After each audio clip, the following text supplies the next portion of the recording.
ಲಕ್ಷ್ಮೀ ಕಮಾರ್ಮಠ್. ನಾನು ಸರ್ಕಾರಿ ಪ್ರೌಢಶಾಲೆ ಕಂಚಿನೆಗಳೂರಿನಲ್ಲಿ 9ನೇ ತರಗತಿಯಲ್ಲಿ ಓದುತ್ತಿದ್ದೇನೆ.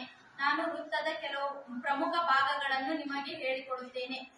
ಮೊದಲು, ವೃತ್ತ ಎಂದರೆ ನಿರ್ದಿಷ್ಟ ಬಿಂದುವಿನಿಂದ ಸಮಾನ ದೂರದಲ್ಲಿ ಎಳೆದ ಬಿಂದುಗಳ ಗಣಕ್ಕೆ ವೃತ್ತ ಎಂದು ಕರೆಯುತ್ತಾರೆ. ಆ ಸ್ಥಿರ ಬಿಂದುವನ್ನು ವೃತ್ತದ ಕೇಂದ್ರ ಎಂದು ಕರೆಯುತ್ತಾರೆ. ಅದನ್ನು ಓ ಅಕ್ಷರದಿಂದ ಗುರುತಿಸುತ್ತಾರೆ. ವೃತ್ತದ ಪರಿಧಿ, ವೃತ್ತದ ಒಟ್ಟು ಸುತ್ತಳತೆಯನ್ನು ವೃತ್ತದ ಪರಿಧಿ ಎಂದು ಕರೆಯುತ್ತಾರೆ. ವೃತ್ತದ ಪ್ರಮುಖ ಇನ್ನೊಂದು ಭಾಗ ಎಂದರೆ ತ್ರಿಜ್ಯ. ವೃತ್ತದ ಕೇಂದ್ರ ಬಿಂದುವಿನಿಂದ ಪರಿಧಿಯ ಒಂದು ಬಿಂದುವಿಗೆ ಸೇರಿಸುವ ರೇಖೆಯನ್ನು ತ್ರಿಜ್ಯ ಎಂದು ಕರೆಯುತ್ತಾರೆ. ಇದನ್ನು ಆರ್ ಅಕ್ಷರದಿಂದ ಗುರುತಿಸುತ್ತಾರೆ. ವೃತ್ತದ ಇನ್ನೊಂದು ಭಾಗ ವ್ಯಾಸ. ವೃತ್ತದ ಪರಿಧಿಯಿಂದ ಇನ್ನೊಂದು ಪರಿಧಿಗೆ ಕೇಂದ್ರ ಬಿಂದುವಿನ ಮೂಲಕ ಹಾದು ಹೋದ ರೇಖೆಯನ್ನು ವ್ಯಾಸ ಎಂದು ಕರೆಯುತ್ತಾರೆ. ಇದನ್ನು ಡಿ ಅಕ್ಷರದಿಂದ ಗುರುತಿಸುತ್ತಾರೆ. ವೃತ್ತದ ಇನ್ನೊಂದು ಭಾಗ ಜ.